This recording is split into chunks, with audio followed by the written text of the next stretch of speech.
शुभागमन हुआ गुरु का शुभागमन।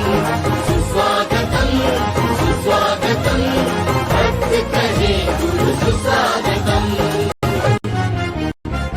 बड़े भाग्य से बड़े पुण्य से मिला गुरु का चातुर्मास। बड़े भाग्य से बड़े पुण्य से मिला गुरु का चातुर्मास। वर्षा योग में धर्म की वर्षा रचेगी एक स्वर्णिम इतिहास। जय जय बोलो चर्या शिरोमणि आचार्य श्री विशुद्ध सागर जी महामुनिराज की जय। उपाध्याय श्री विभंजन सागर जी मुनिराज की जय। श्री विश्वज्ञ सागर जी मुनिराज की जय। मुनि संघ की जय। आज की हम धर्म सभा प्रारंभ करें उसके पूर्व में मंगलाचरण के लिए श्रीमती बबीता जी जैन को आमंत्रित करता हूं कि वो मंगलाचरण से इस धर्म सभा की शुरुआत करें। 1000 श्री शांतिनाथ भगवान की जय जय। मुनि उपाध्याय श्री विभंजन सागर जी महाराज की जय। मुनि संघ की जय जय जय। ओंकारं बिंदु संयुक्तं नित्यं ध्यायन्ति योगिनं कामदं मोक्षदं चैव ओंकाराय नमो नमः। हे वीर तुम्हारे द्वारे पर एक दरस भिखारी आया है। हे गुरुवर तुम्हारे द्वारे पर एक दरस भिखारी आया है। प्रभु दर्शन भिक्षा पाने को दो नयन कटोरे लाया है। नहीं दुनिया में कोई मेरा है, आफत ने मुझको घेरा है।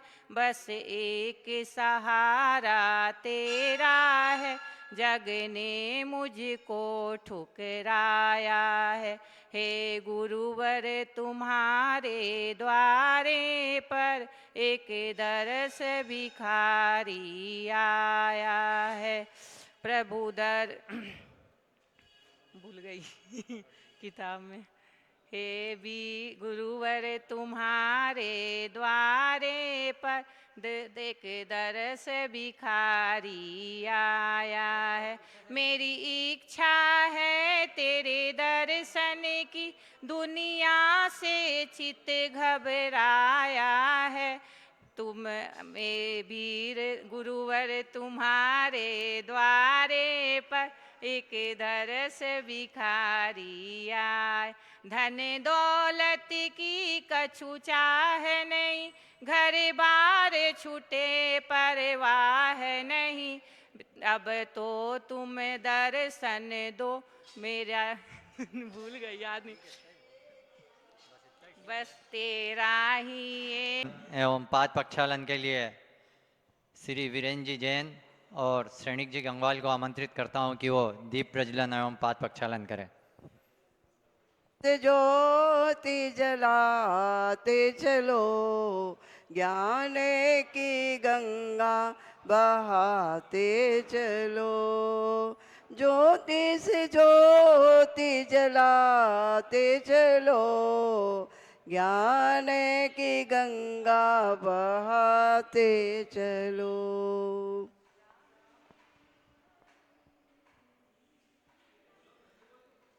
ज्योति से ज्योति जलाते चरणों की रज पाकर, तकदीर बदल जाए गुरुवर तेरे चरणों की।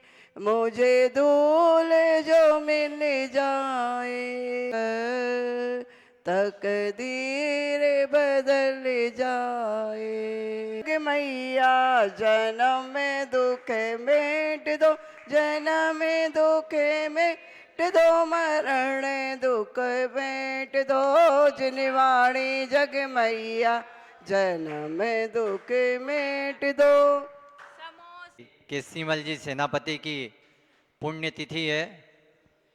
आप सभी 10 बजे सेनापति गार्डन पर उपस्थित होवे और 2 शब्द वीरेंद्र जी को आमंत्रित कर रहा हूँ कि वो बोले।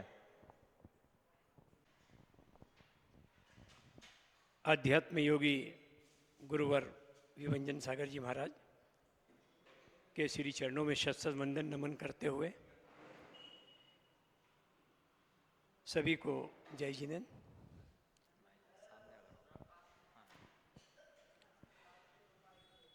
आज यानी जब से वर्षा युग प्रारंभ हुआ है तब से ही देवशास्त्र गुरु तीनों का भरपूर लाभ हम लोग प्राप्त कर रहे हैं।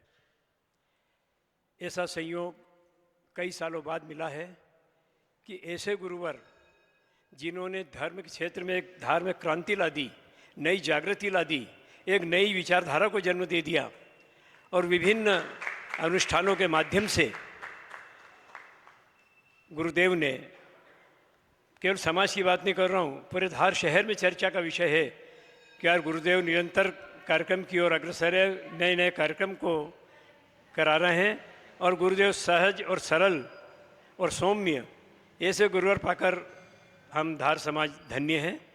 कल संघ से भी राष्ट्रीय स्वयंसेवक संघ के पदाधिकारी गुरुदेव के दर्शनों को पधारे थे। कुछ कार्यक्रम संबंधी चर्चा थी और कुछ औपचारिक चर्चा थी, तो वो भी चाहते हैं कि गुरुदेव का सानिध्य हमको मिले। तो निश्चित रूप से गुरुदेव की ख्याति धार के आसपास, मैं तो कहता हूँ पूरे धार जिले में ही फैली हुई है और हर कोई चाहता है कि गुरुदेव के दर्शन मिले, गुरुदेव की वाणी मिले और गुरुदेव से कुछ हम प्राप्त करें। ऐसे गुरुवर को पाकर हम सब धन्य हैं। आज समाज भूषण वैश्य रत्न श्री केसरीमल जी सेनापति जी, जिनकी 29वीं पुण्यतिथि आज पूरा धार शहर मनाया जा रहा है, उनकी एक स्टैचू ऑफिसर कॉलोनी के वहाँ लगी, आप सबको पता है। वहाँ पर श्रद्धांजलि सभा के रूप में उनको श्रद्धांजलि अर्पित की जाएगी। उन्होंने अपने आप को, समाज को, दीन दुखियों को, गरीबों को समर्पित करते हुए अपने जीवन को समर्पित करते हुए हमेशा सेवा के कार्य को सामने रखा। समाज को उनके नाम से जाना जाता रहा है और उन्होंने बहुत आयामी कार्यक्रम अपने समय में दिए हैं। एक बुलंद आवाज़, समाज को एक नई दिशा देने का भी उन्होंने प्रयास किया। ऐसे व्यक्तित्व, चूँकि वो हमारे परिवार से है, लेकिन उन्होंने जब सार्वजनिक जीवन जीना शुरू किया, सभी समाज और विभिन्न संगठनों के माध्यम से अपने आप को समर्पित किया, तो अब फिर हमारे समाज की संपत्ति हो गई, वो हमारे नहीं रहे। आज उनकी पुण्यतिथि है। आग्रह करूंगा कि गुरुदेव के प्रवचन के पश्चात आप सभी वहाँ पधारें और अपनी विनम्र श्रद्धांजलि अर्पित करें। जय जिनेन्द्र, धन्यवाद। अब मैं गुरुदेव से निवेदन करता हूँ कि वे अपनी धर्म देशना से हमें लाभान्वित करें। नमोस्तु गुरुदेव, नमोस्तु नमोस्तु नमोस्तु। ओम नमो अरिहंताणम्।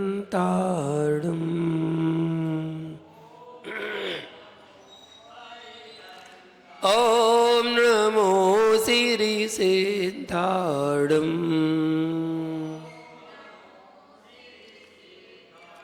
ओम नमो आयर्याणम्। ओम नमो वज्रायाणम्।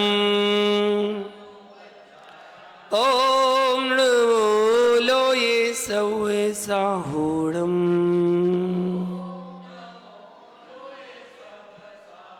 रमिदूढ वड्डमाणं परमपाणं जीर्णं दिशोधेण भवचामि रयण सारं सायारिणयारिधम्मीणम्।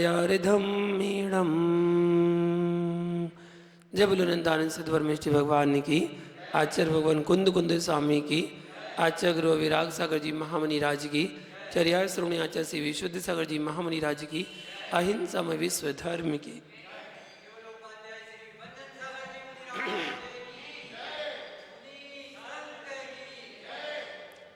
महानुभाव,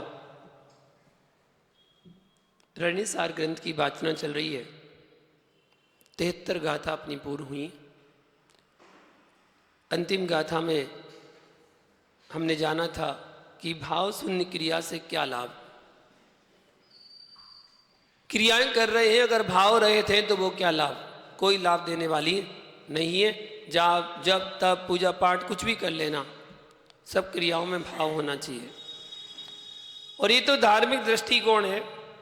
मैं तो कहता हूँ लौकिक दृष्टिकोण में भी अगर कोई क्रिया कर रहे हैं और वो क्रिया अगर भाव से रहे थे तो कोई फल देने वाली नहीं है। किसी भी क्षेत्र में लगा लेना।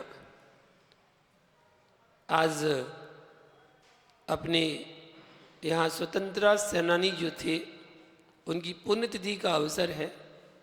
21वीं पुण्यतिथि है, 29वीं पुण्यतिथि है।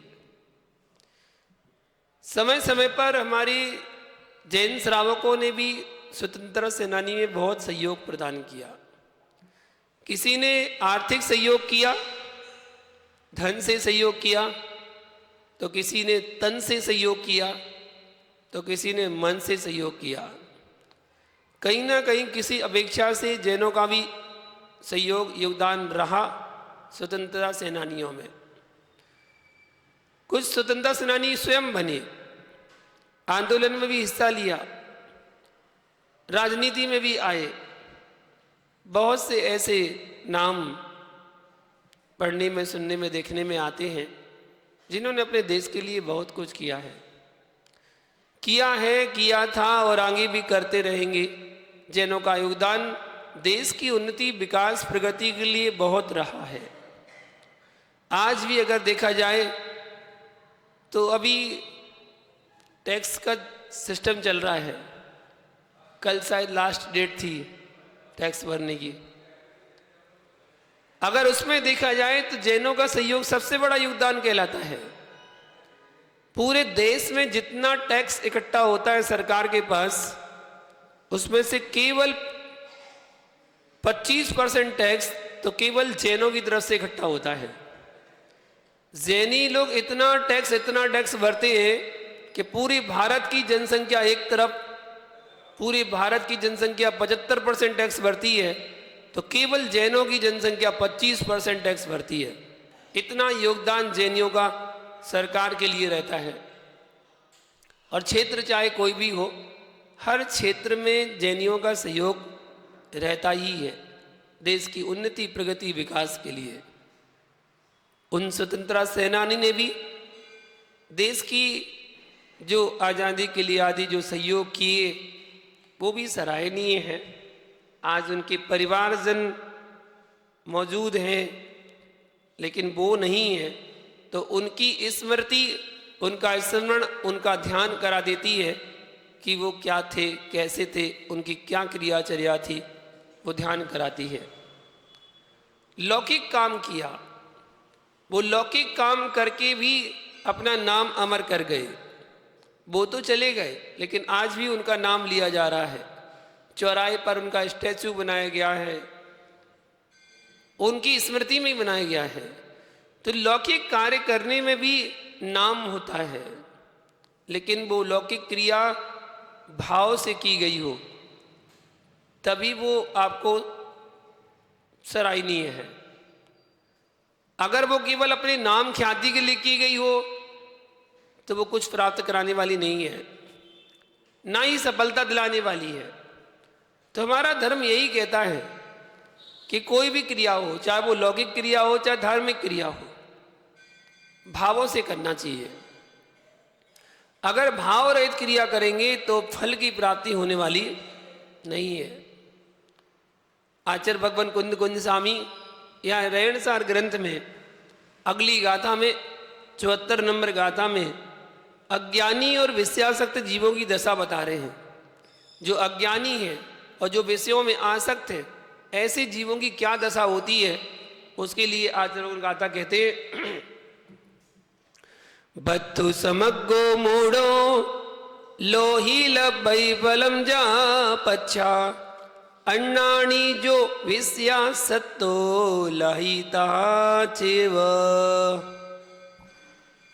जैसे मतलब जैसे मूढ़ो, मूढ़ो मतलब अज्ञानी, लोहिए, लोहिए मतलब लोभी, बत्थु समग्गो अर्थात वस्तुओं को एकत्र करने की, लहिए, लहिए मतलब इच्छा करता है, पच्चा मतलब पश्चात, फलम मतलब फल की इच्छा करता है, बाद में फल की इच्छा करता है, तहा मतलब उसी प्रकार, जीव मतलब निश्चय से, जो मतलब जो अन्नानी अज्ञानी है वह विषयासक्तो लाई, विषयों में आसक्त हो जाता है। जो अज्ञानी है वही विषयों में आसक्त होता है। आचार्य भगवान यहाँ व्याख्या करते हुए कहते हैं, संसार में अज्ञानी लोभी प्राणी मोह से मोहित होने के कारण संसार जन्य जो सामग्री है उन सामग्री को प्राप्त करने की इच्छा करता है। जब कोई अपना गृहस्थ जीवन शुरू करता है तो गृहस्थ में ऐसी कोई वस्तु ना रह जाए जो उसके पास ना हो, जो उसके पास ना हो, ऐसी इच्छा करता है, ऐसी भावना भाता है और निरंतर आसक्ति पूर्वक परिग्रह संचय करता रहता है, जोड़ता रहता है। हमारे लिए यह वस्तु मिल जाए, हमारे लिए वह वस्तु मिल जाए, हमारे लिए सोना भी मिले, चांदी मिले, मकान मिले, गाड़ी मिले, घोड़ा मिले, तरह तरह की वस्तुएं जो गृहस्थी में उपयोगी होती हैं उन सभी वस्तुओं की इच्छा करता है। परंतु संसारी प्राणी को कितना भी परिग्रह मिल जाए परंतु उसकी इच्छाएं कभी पूर्ण नहीं होती हैं।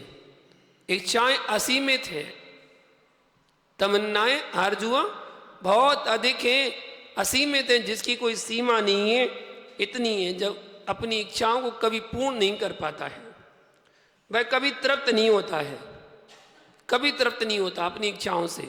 जिस प्रकार समुद्र में कितनी भी नदियां आकर मिल जाएं, गिनती नहीं है, कितनी भी नदियां आके मिल जाएं तब भी समुद्र का पेट नहीं भरता, समुद्र कभी तृप्त नहीं होता।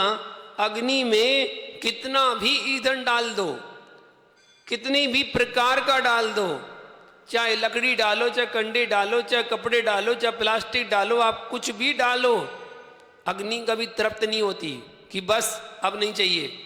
अग्नि कभी तृप्त नहीं होती है। ऐसे ही मरघट कभी तृप्त नहीं होता।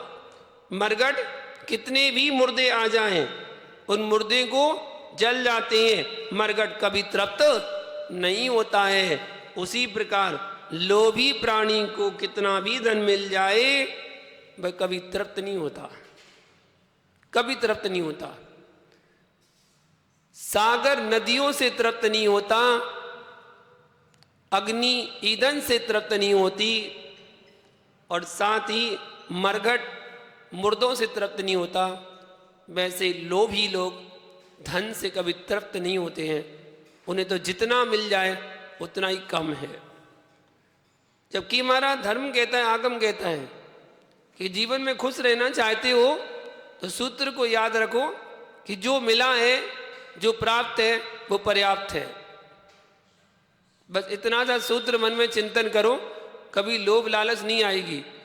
जो प्राप्त है वो पर्याप्त है, अच्छा है। जो मिला हमारे भाग्य से मिला है, हमारे पुण्य से मिला है, हमारी किस्मत से मिला है।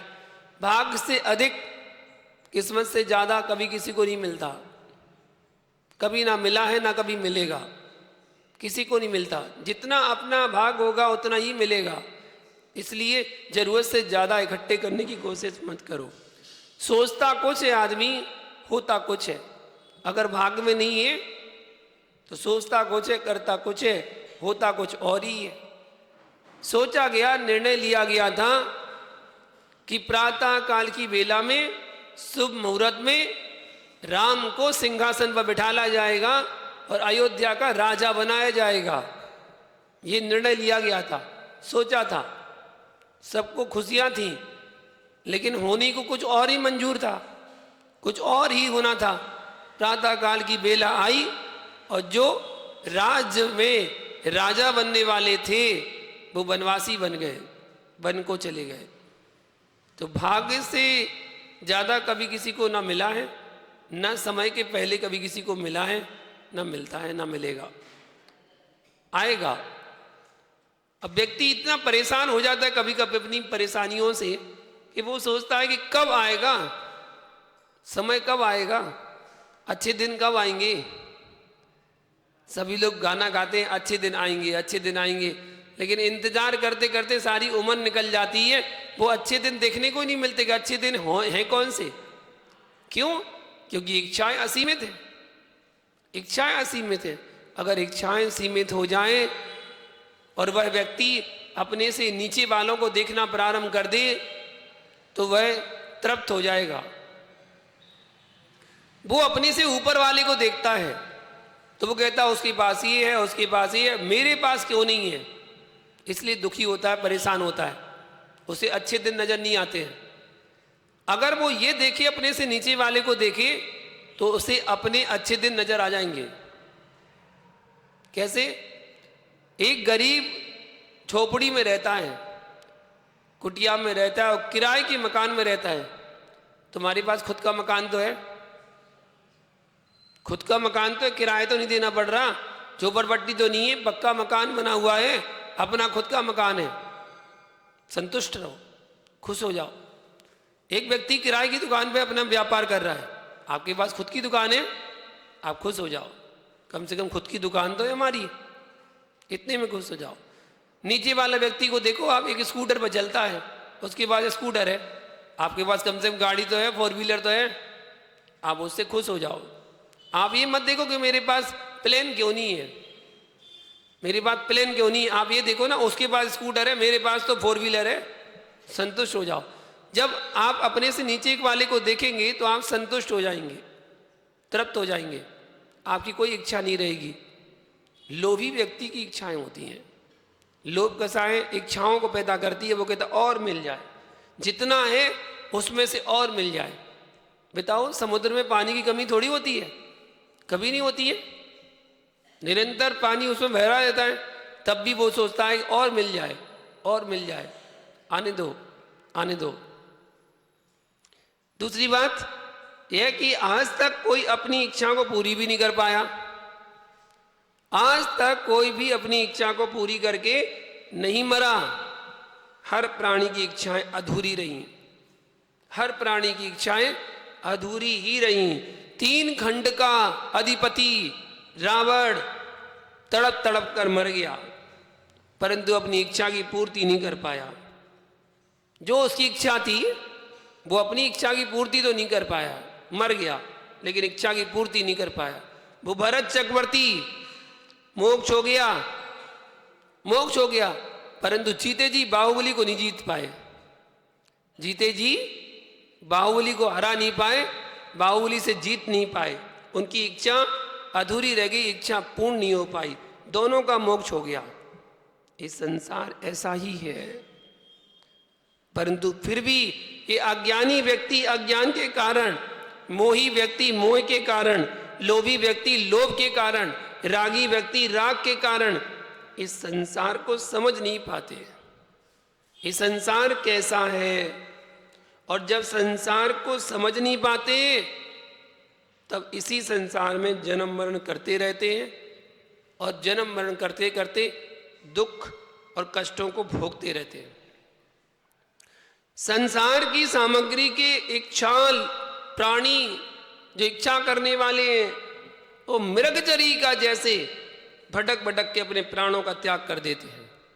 मृगचरी मतलब जैसे गर्मी का समय होता है ना, तेज धूप लगती है और तेज धूप के कारण बालू चमकती है, दूर से ऐसा लगता है कि जैसे पानी भरा हुआ है। बालू में अगर धूप चमक रही हो तो दूर से ऐसा लगता है कि अरे पानी वहां पर है। तो पानी की चाह में मृग देखता है और भागता हुआ जाता है वहां पर पानी पीने के लिए। परंतु जब वह निश्चित स्थान पर पहुंचता है जहां पर वो बालू चमक रही थी, तब वहां चमकती हुई बालू को देखकर दुखी हो जाता है। उसे पानी नहीं दिखता है और तो वो दुखी हो जाता है। वह प्यासा मृग भटकते भटकते अपने दम को तोड़ देता है। उसी प्रकार से यह संसारी प्राणी इच्छा पूर्ति के लिए सारे संसार में मृग के समान भाग रहा है। परिग्रह की पूर्ति के लिए, परिग्रह या धन संपत्ति की आय के लिए यह प्राणी अपने जीवन का व्यय कर रहा है।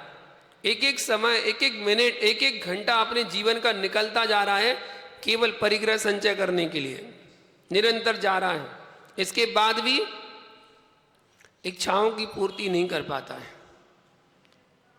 आचार्य गुणभद्र स्वामी आत्मानुशासन ग्रंथ में कहते हैं, आसागरता प्रतिप्राणी यस्मिन् विश्वम अनुपमम कस्य किम कियदायाति वृतावो विशेषिता। क्या बात कहते हैं, इस आशा रूपी गड्ढे में संपूर्ण लोक की संपत्ति को भर दिया जाए तो भी उस आशा रूपी गर्त में सारी संपत्ति एक अणु के समान दिखेगी, ऐसा बताया है।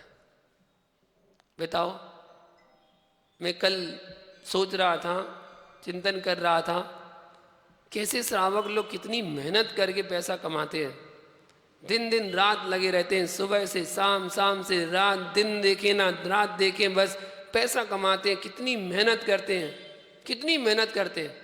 और मेहनत करने के बाद होता क्या है, जितना कमाते हैं उसमें से 20% तो सरकार ही ले जाती है। सरकार को देने पड़ते हैं बैठे बैठे।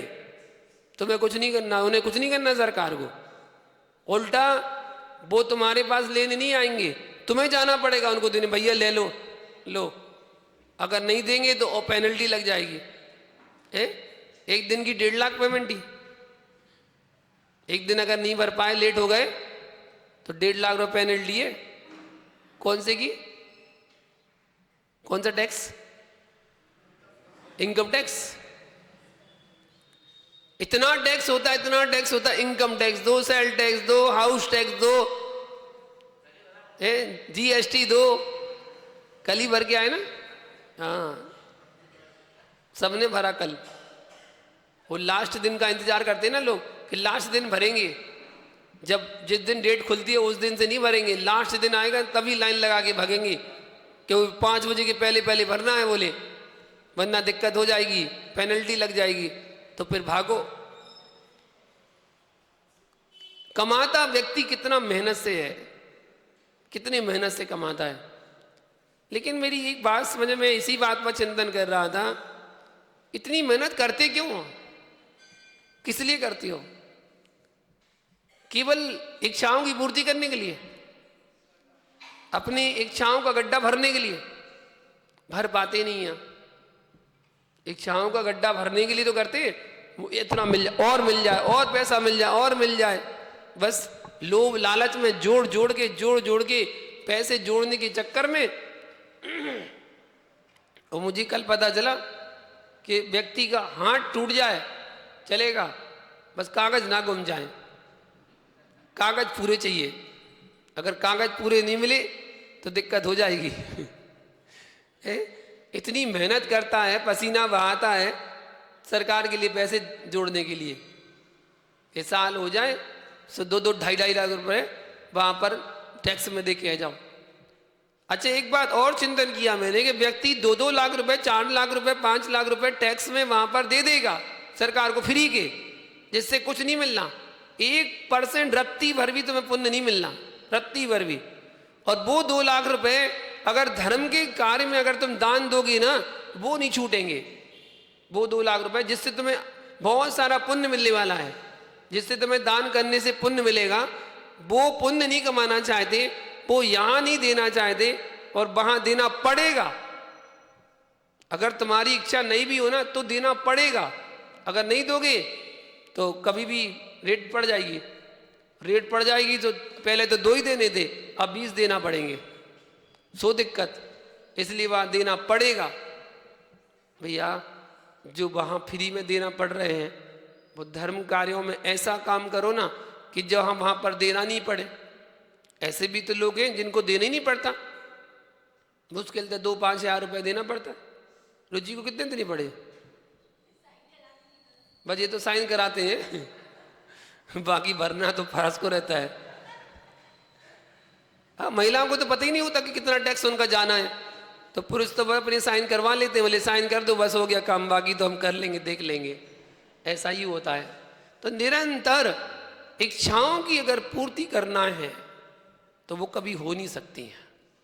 इसलिए इच्छाओं को सीमित रखो, अपने धर्म कार्यों में लगे रहो, समय समय पर धर्म कार्यों में अपने धन का व्यय करो, जिससे पुण्य का अर्जन ही होगा। और वह पुण्य का अर्जन आपको कभी ना कभी आपकी इच्छाओं की पूर्ति करा देगा।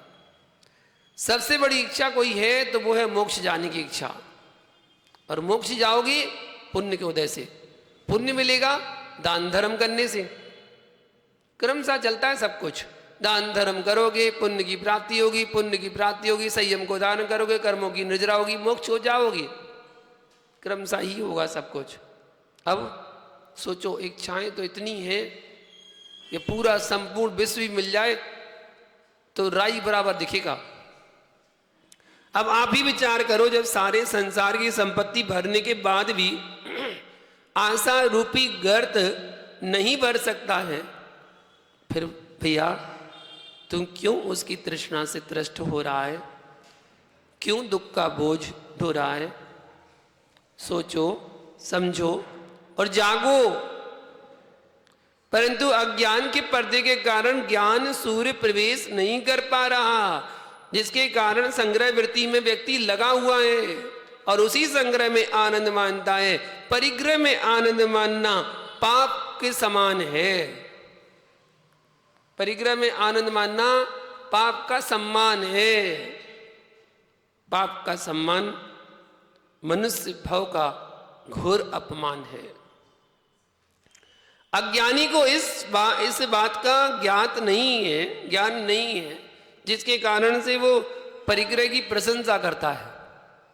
जो परिग्रह पाप का सम्मान है, पाप देने वाला है, उस परिग्रह का सम्मान करता है, उस परिग्रह की प्रशंसा करता है।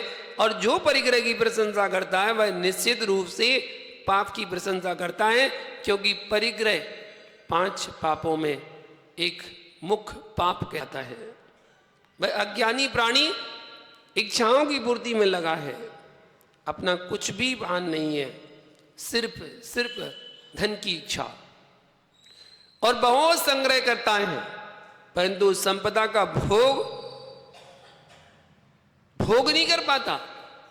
संपदा का संग्रह तो करता है पर उस संपदा का भोग नहीं कर पाता है, उसका उपयोग नहीं कर पाता है, ना उसको खाने पीने में उपयोग कर पाता है, ना उसको दान धर्म में उपयोग कर पाता है। अंत में समाप्ति हो जाता है, दूसरे भोग करते हैं।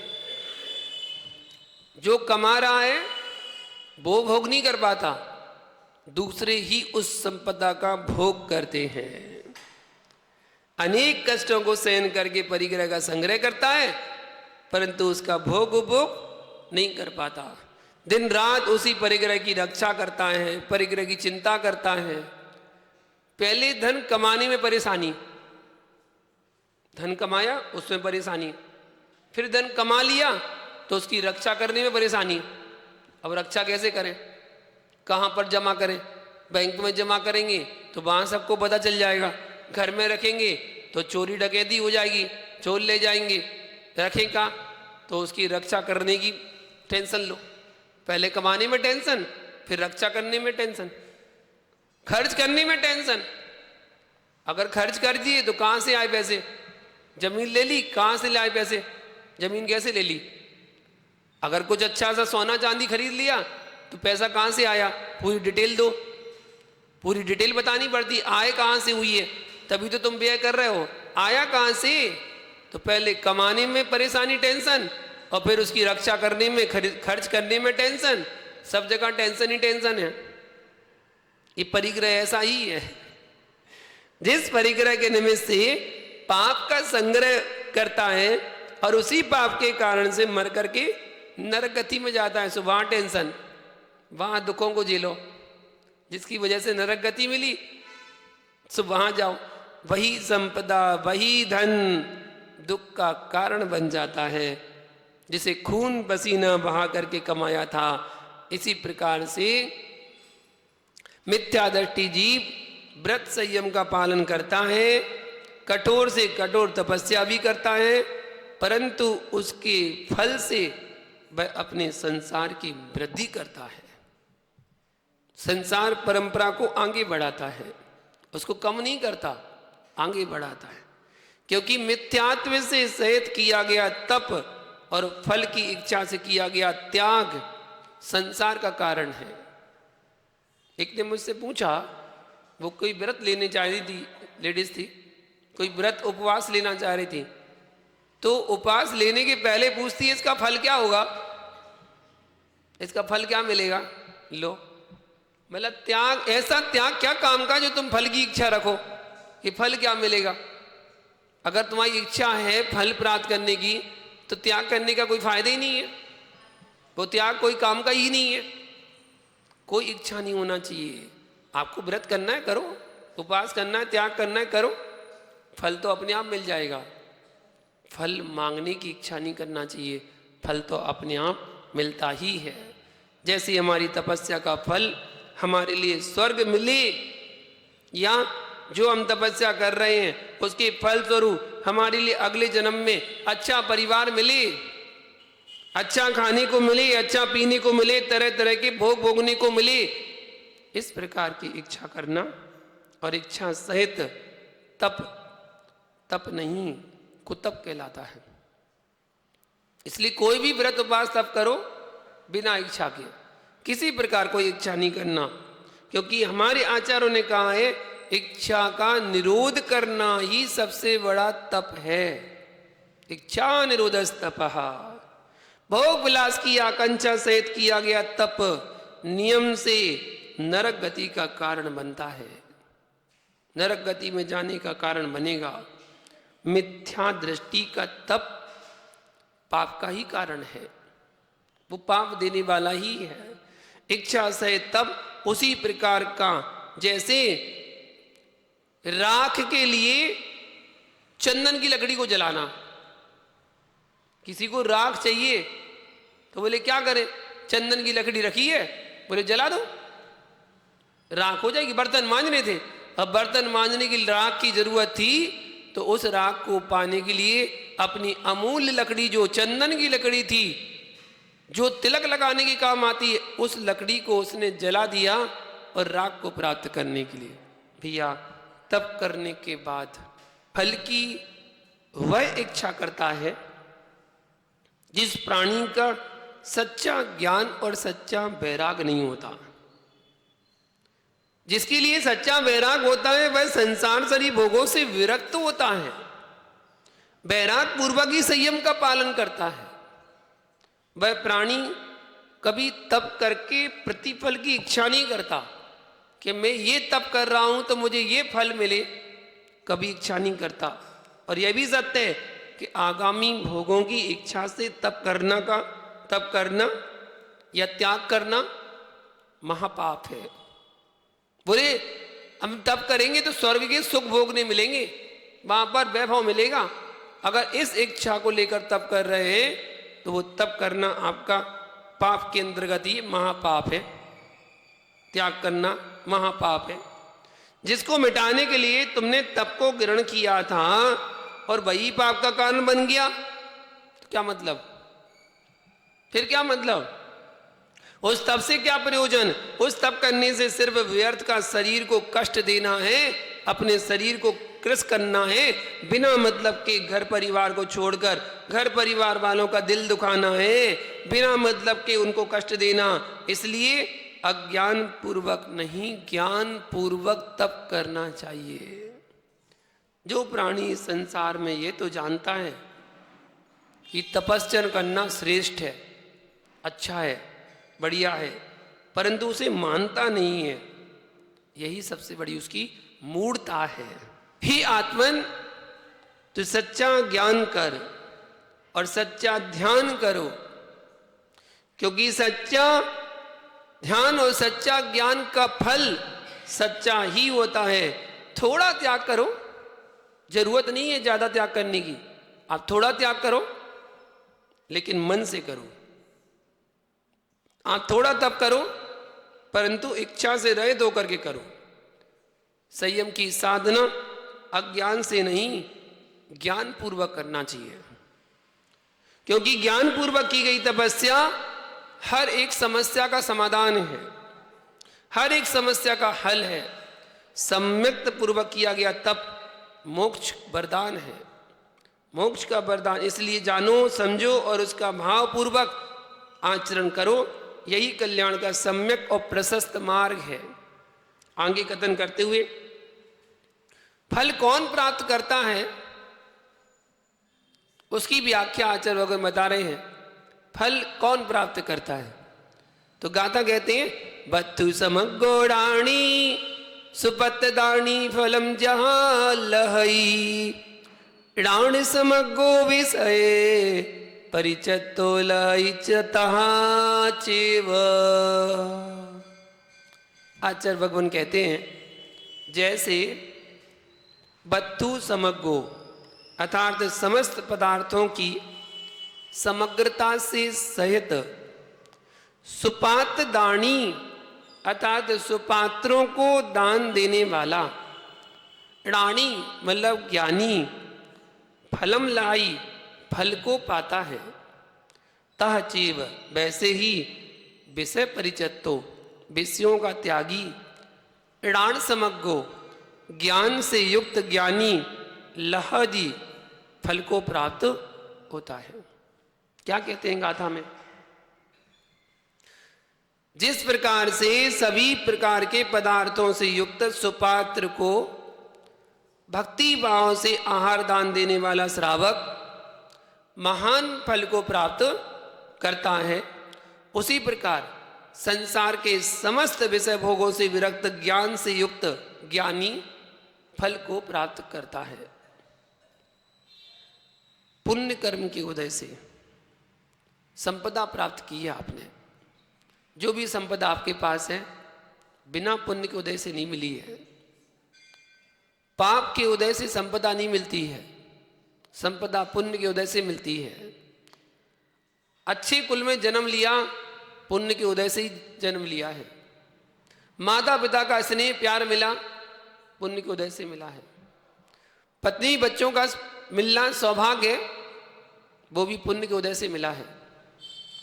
आपको अपना दुकान, अपनी घर, अपना धन, रुपया, पैसा सब कुछ मिला है, सब पुण्य के उदय से मिला है। ये कोई भी चीजें पाप के उदय से नहीं मिलती हैं, सब कुछ पुण्य के उदय से ही मिलता है। तो ये पुण्य के उदय से प्राप्त संपदा को सम्य दृष्टि जीव धर्मी अनुष्ठान में व्यय करता है। जो धर्म के अनुष्ठान है उन अनुष्ठानों में उसको व्यय करता है, धर्म के कार्यों में लगाता है। सोचता है जब पुण्य कर्म के उदय से यह संसार का वैभव मुझे प्राप्त हुआ है तो उसको धर्म के कार्यों में लगा देना चाहिए, वो सोचता है। पुण्य से प्राप्त वैभव को पुण्य के कार्य में लगा देता है। जो धन मिला है वो पुण्य के उदय से मिला है, वो धर्म के कार्यों में लगाकर पुनः पुण्य कर्म को इकट्ठा करता है और पुण्य को जोड़ता है, पुण्य का संग्रह संचय करता है। सम्यक दृष्टि जीव सत पात्रों को दान देने के लिए दाता बन करके अपनी संपत्ति का सदुपयोग करता है।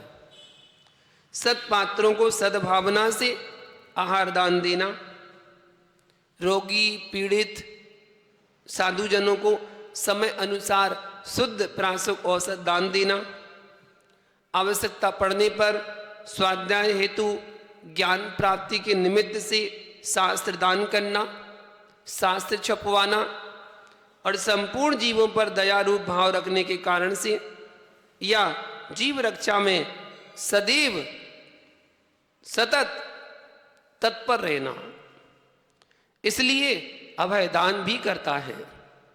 सम्यक दृष्टि जीव तन मन धन तीनों प्रकार से दान देने में प्रवृत्ति करता है। जब उसके पास है तो वो दान करता है, नहीं होता तो क्या करता है? इसलिए तो कर रहा है इसलिए दान कर रहा है, दान देने का भाव रखता है और अवसर आने पर करता भी है। सत पात्रों को दान भी देता है और भक्ति भी करता है। शत पात्रों को दान भी देता है और भक्ति भी करता है, सेवा भी करता है। यही तो सम्यक दृष्टि जी की विशेषता है। ये सम्यक दृष्टि जी की विशेषता है। जो सम्यक दृष्टि होगा, जिसके पास श्रद्धा होगी, देव सांस गुरु के प्रति जो अटल विश्वास श्रद्धा रखता है, आस्था रखता है, उसी व्यक्ति के मन में दान देने के भाव आएंगे कि मैं जो कमा रहा हूं, जो मैं कमा रहा हूं वो उचित स्थान पर लग जाए, उचित स्थान पर जाए। ऐसे सम्यक दृष्टि की विचार ही मन में आते हैं। दान धर्म से ही सम्यक दृष्टि जी की विशुद्धि या निर्मलता का परिचय होता है और श्रद्धा रूप परिणामों की रक्षा करता है। शत पात्रों को दान देकर के, दान धर्म करके अपनी श्रद्धा रूप परिणामों का स्वागत करता है और सत पात्रों का स्वागत करता है। इससे क्या होगा? अपने पाप कर्मों को नष्ट करता है और वह सम्यक दृष्टि उस दिए गए दान के फल से महान फल को प्राप्त करता है। परंतु सम्यक दृष्टि जीव की विशेषता है क्या?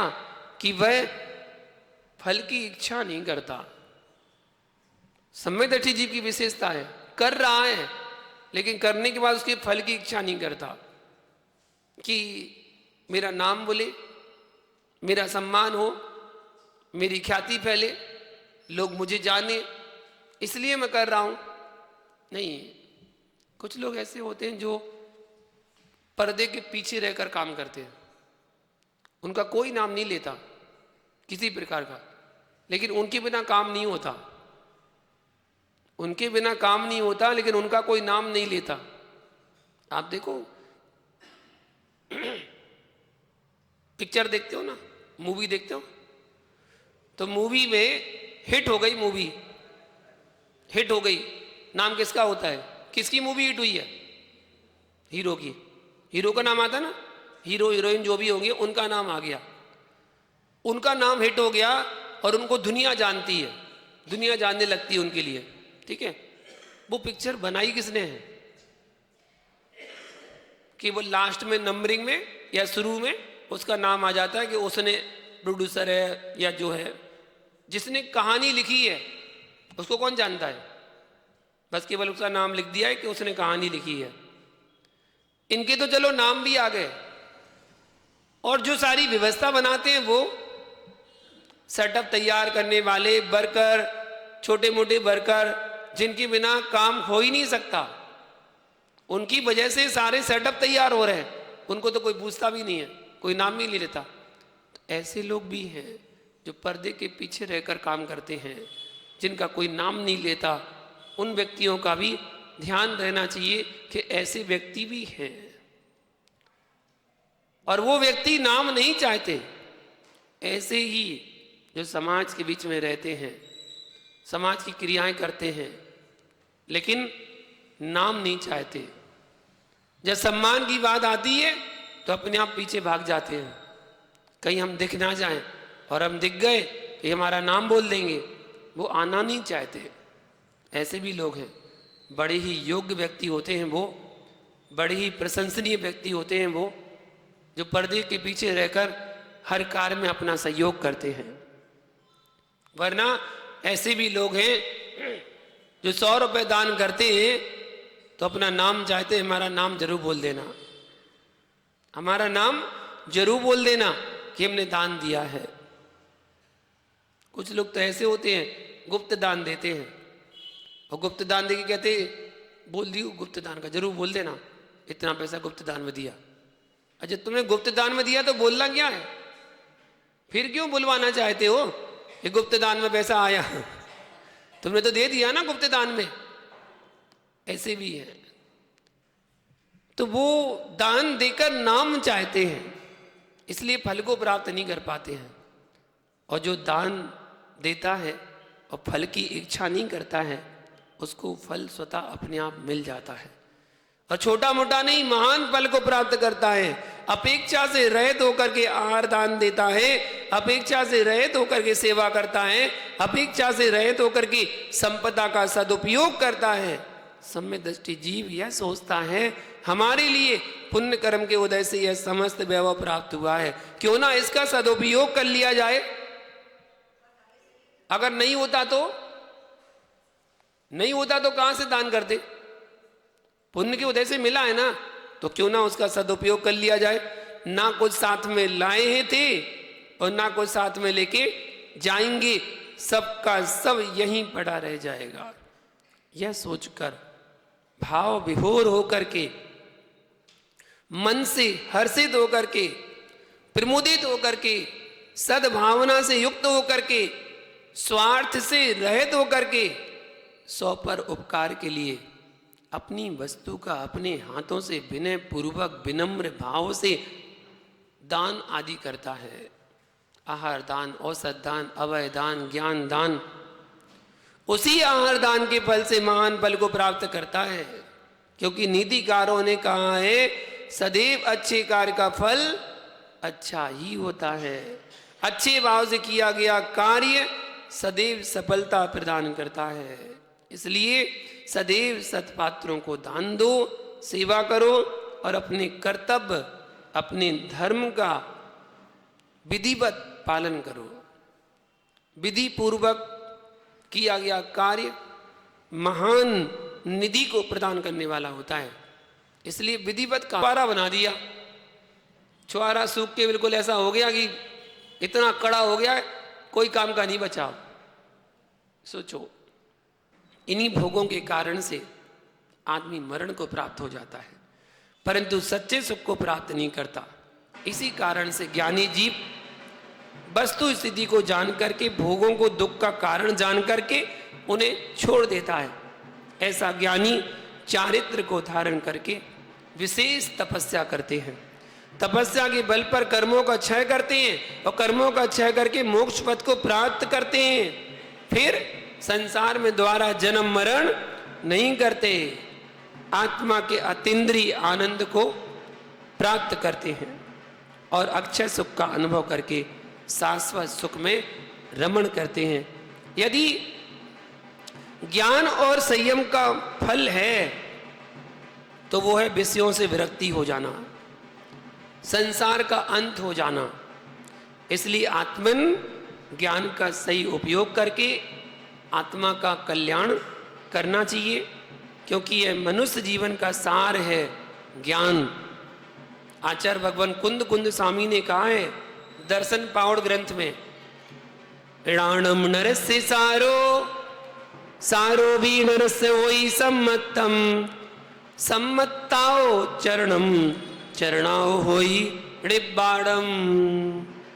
मनुष्य गति का सार कोई है तो ज्ञान, ज्ञान का सार कोई है तो सम्यक्त, सम्यक्त का सार कोई है तो चारित्र, और चारित्र का कोई प्रसाद है तो वो है मोक्ष। इसलिए चैतन्य आत्मा अपने कल्याण के ज्ञान का सही सही उपयोग करो। विषयों से और विषयों की कथाओं से, विषय भोगों से विरक्त होकर के अपनी आत्मा का रसास्वादन करना चाहिए, क्योंकि आत्मा का रसास्वादन ज्ञान का है। उत्कृष्ट फल है ज्ञान का, आत्मा का रसास्वादन करना। इसलिए ज्ञानी जीव ज्ञान और बुद्धि पूर्वक पहले त्याग करो और बाद में त्याग के फल को प्राप्त करो। ये मत सोचो कि मैं ये त्याग करूंगा तो मुझे क्या फल मिलेगा। नहीं, पहले त्याग के फल की चिंता मत करो, पहले त्याग करो, फल अपने आप मिल जाएगा। पहले ज्ञानी जीव ज्ञान पूर्वक विषयों से विरक्त होता है और बाद में उसके फल को प्राप्त करता है। ऐसा इस गाथा का सारांश हुआ। आगे सम्यक ज्ञान और वैराग की महिमा को बताएंगे। सम्यक ज्ञान और वैराग रूपी मंत्र का क्या फल है उसके बारे में कल आपको बताएंगे। आज के लिए इतना ही। जय बोलो शांतिनाथ भगवान की। जावाणी के ज्ञान से सूझे लोकालोक, सोवाणी करो। सत पात्रों को निज कर पात्र से दिया गया दान। निज कर पात्र, अपने हाथ, ऐसा नहीं हमारी तरफ से दान दे दो। कुछ लोग बाहर खड़े रहते हैं चौके के समय, बोले एक गिलास हमारी तरफ से दे दो। लो तुम्हारी तरफ से दे दो, कहा मुझे तुम्हारी तरफ से देगी है? कोई फल मिलने वाला नहीं है, कोई विशुद्धि नहीं बढ़ने वाली है। केवल नाम के लिए बोले हमारी तरफ से दे दो, ऐसा नहीं होता। दान तो अपने हाथों से ही दिया जाता है, अपनी वस्तु का दिया जाता है, अपने हाथ से अपने स्थान पर अपनी वस्तु का जो दाता दान देता है वो उत्कृष्ट दान कहलाता है। और वही दान कल्प वृक्ष के समान फलीभूत होता है। इसी प्रकार से विषयों का त्यागी, गाथा को आगे बढ़ाते हैं। विषयों का त्यागी, विषय भोगों से विरक्त, ऐसा ज्ञानी जीव महान पद को प्राप्त करता है, महान पद को प्राप्त करता है। इसलिए समय रहते कुछ नियम संयम धारण कर लेना, ज्ञान प्राप्त कर लेना, जिससे नियम संयम में आगे बढ़ जाए। अब लोग क्या करते हैं, जैसे किसी का पति एक्सपायर हो गया, चला गया, तो पत्नी कहती है हम आजीवन ब्रह्मचर्य व्रत लेते हैं। लो, कौन सा बड़ा काम कर दिया तुमने। अब किसी की पत्नी चली गई ऊपर, आयु पूरी होगी, पत्नी चली गई, पति आ गया, बोले हम आजीवन ब्रह्मचर्य व्रत ले रहे हैं। बहुत अच्छे, कितना अच्छा काम कर रहे हैं। या 70-75 साल उम्र हो गई है और कह रहे हैं हम आजीवन ब्रह्मचर्य व्रत लेना चाहते हैं। 70-75 साल में व्रत लेना चाहते हैं। अगर प्रतिकूलता में नियम लिया, व्रत लिया, संयम लिया, तो क्या लिया? अनुकूलता में लो तब साधना कहलाती है, वो साधना है। जैसे अभी पिछी परिवर्तन होगा ना, तो पिछी परिवर्तन में फार्म भरे जाते हैं, तो उसमें फार्म में अक्सर फार्म भरते हैं तो वो एजेड लोग फार्म भरते हैं, जो 60 के ऊपर वाले होते हैं, 60, 65, 70 वाले वो होते हैं। तो उनके फार्म जब देखते ना, तो देखने में से हंसी आ जाती है कि बताओ क्या करेंगे। बोले अब नया नियम ले रहे हैं, बोले कौन सा? आजीवन ब्रह्मचर्य व्रत। 70 साल की उम्र में आजीवन ब्रह्मचर्य व्रत ले रहे हैं, और इन्हें पिछी चाहिए, पुरानी पिछी चाहिए, ऐसी भावना बनाते हैं। चलो अच्छा है, कम से कम भाव तो बनाए, जब जागे तभी सवेरा। 70 साल की उम्र में दिमाग में तो आई कि चलो अब तो ले ले ब्रह्मचर्य व्रत। शरीर में शक्ति नहीं बची, सो ब्रह्मचर्य व्रत ले लिया। जब तक युवा थे तो विषय भोगों में लगे रहे, विषय भोगों को भोगते रहे, कुछ दिन का ही संयम धारण कर लेते। घर में रहकर भी संयम को धारण किया जा सकता है। आप गृहस्थ जीवन में है ना, कोई बात नहीं, गृहस्थ जीवन में भी धर्म किया जा सकता है। कैसा? संयम धारण करना है ना, ब्रह्मचर्य व्रत लेना है ना, घर में रहकर भी ले सकते हैं। कैसे कैसे ले सकते हैं? महीने में 30 दिन होते हैं, 30 दिन होते हैं, आप 15 दिन का व्रत तो ले लो, 20 दिन का तो ले लो, 25 दिन का ले लो, उत्कृष्ट से उत्कृष्ट लो। 25 का नहीं ले पा रहा, 20 का ले लो, 20 का नहीं 15 का ले लो, 15 का नहीं 10 का ले लो, ले तो लो। इतने दिन कम से कम व्रत तो धारण करोगे आप। इतने दिन का हमारा ब्रह्मचर्य व्रत आजीवन नियम ले रहे हैं। कितना? बोले 15 दिन में इतने दिन का व्रत धारण करेंगे। ये भी एक व्रत है, ये भी व्रत है, ये भी नियम है, ये भी संयम है। आप इसका पालन करो, लेकिन करना बड़ी दृढ़ता के साथ। लो तो बड़ी दृढ़ता के साथ पालन करो। वही व्यक्ति वही ज्ञानी कहलाता है, और वह ज्ञानी जीव विषयों से जो विरक्त हो गया है। क्या आचार्य भगवान बता रहे हैं? विषय भोगों से विरक्ति, ऐसा ज्ञानी जीव महान पद को प्राप्त करता है। भैया, ज्ञानी जीव संसार के भोगों को रोग के समान जान करके उनका त्याग कर देता है। ये तो रोग है। अध्यात्म का आनंद लेने वाला ज्ञानी इंद्रिय जन विषयों को विष के समान त्याग कर देता है। ज्ञानी ज्ञान के सागर में सतत अवगाहन करता है, और उस ज्ञान के सागर में अवगाहन करते समय विषयों का कीचड़ धो डालता है, विषयों का मेल साफ करता है, क्योंकि उसे ज्ञात है कि इंद्रियों का आनंद कैसा है, कितनी देर के लिए है।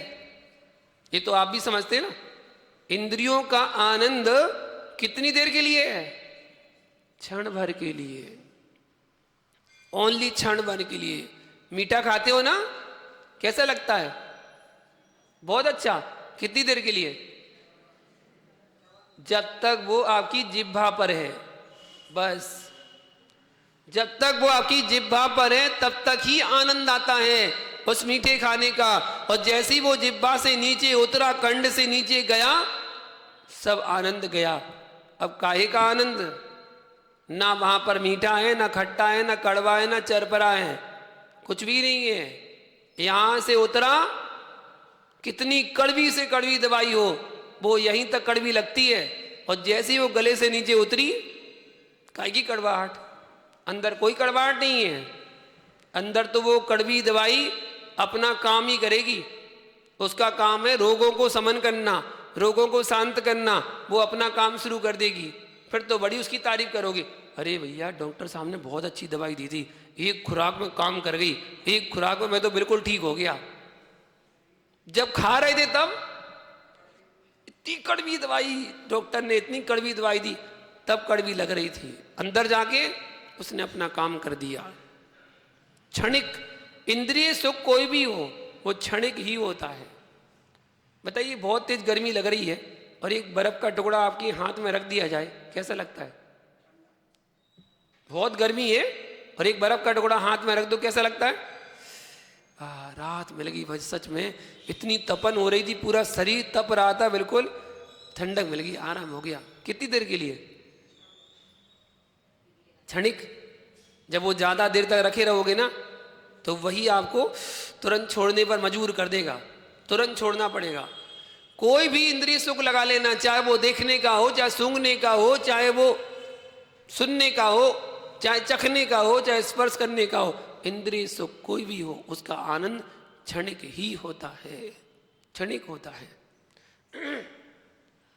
जब बहुत दिनों में आपने सेव नहीं खाए, वैसे तो सेव रोज खाते हैं? इंदौर संभाग का कोई हो और सेव ना खाए, ऐसा थोड़ी होता है। बहुत दिन हो गए लेकिन सेव नहीं खाए। अचानक सेव बन रहे थे एक जगह, गरम गरम घी गरम गरम था, उसमें बेसन का जैसे ही घान डाल के और सेव डाले ना, क्या आता है? आहा, खुशबू आती है। खड़े रहो 10 मिनट तक वहीं पर, क्या होगा? बस छोड़ो, चलो हो गया काम। ऐसा ही होता है। वो घ्राण इंद्री ने आनंद केवल क्षणिक लिया और उसके बाद वो आनंद आपको दुखदायी होने लगता है, उसको छोड़ना ही पड़ता है। क्षण भंगुर होते इंद्रिय सुख, संसार में उलझाने वाले होते हैं। देखो, भरत जैसे चक्रवर्ती, आदिनाथ जैसे राजा, बाहुबली जैसे कामदेव, राम जैसे बलभद्र, इतने बड़े बड़े पद को अधीन, उन्हें भी भोगों को छोड़ना पड़ा। भोगों का त्याग करके, रानी पटरानी सबको छोड़ करके, त्याग करके अपने आप को अपने आप के आश्रित हुए, अपनी आत्मा के साथ रमण किया, तब जाके मुक्ति को प्राप्त कर पाए। सब कुछ छोड़ना पड़ा। जब इतने बड़े बड़े महापुरुषों को सब छोड़ना पड़ा, आप कहाँ लगते हैं? आपको भी सब छोड़ना पड़ेगा। नहीं छोड़ो आज, कल छोड़ना पड़ेगा। कल नहीं छोड़ो, आगे छोड़ना पड़ेगा। नहीं छोड़ोगे तो छूट जाएगा। आप नहीं छोड़ोगे तो अपने आप छूट जाएगा। क्या करोगे? लेके तो जा नहीं पाओगे। आयु पूरी करके एक धागा भी लेकर नहीं जाओगे, सब छोड़ना पड़ेगा। जैसे उन महापुरुषों ने छोड़ा और वन में जाकर के आत्मा का ध्यान किया, तभी मोक्ष की प्राप्ति करके वो सिद्ध पद को प्राप्त कर पाए। क्योंकि जो विषय भोगों के चक्कर में रहता है वह पराधीन रहता है, और जो पराधीन होता है वह सदा दुखी होता है, वह सदा परेशान होता है। दुख का मूल कारण जान करके ज्ञानी अंतःकरण से त्याग कर देता है। देखो, भरत जैसे 12 चक्रवर्ती, 96,000 रानियां जिनकी थीं, भोगों को भोग कर भी तृप्ति को प्राप्त नहीं हो पाए। फिर कोई मनुष्य एक रानी के साथ भोग भोग कर कैसे तृप्त हो सकता है? जो 96,000 रानियों से तृप्त नहीं हो पाया, वो एक रानी से क्या तृप्त होगा? ये संसार का नियम है। संसारी प्राणी भोगों को नहीं भोग पाता।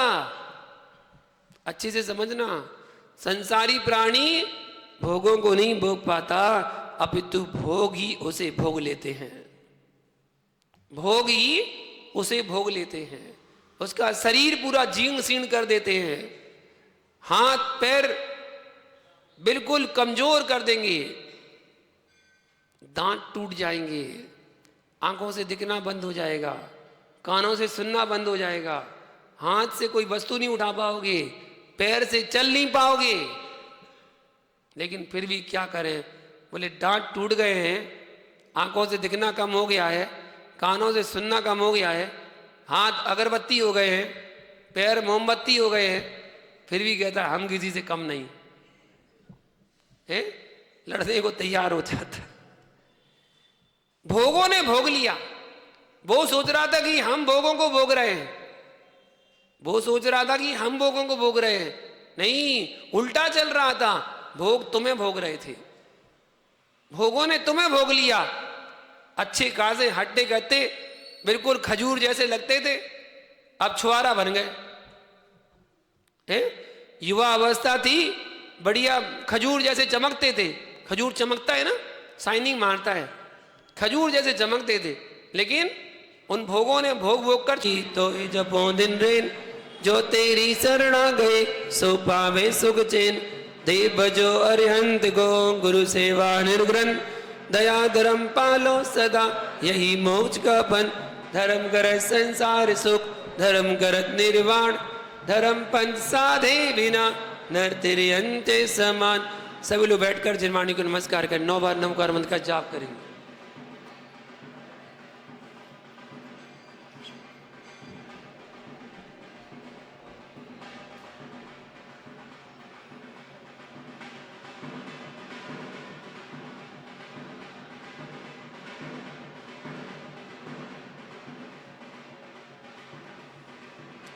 चलो दास संग जिनवाणी माता की जय।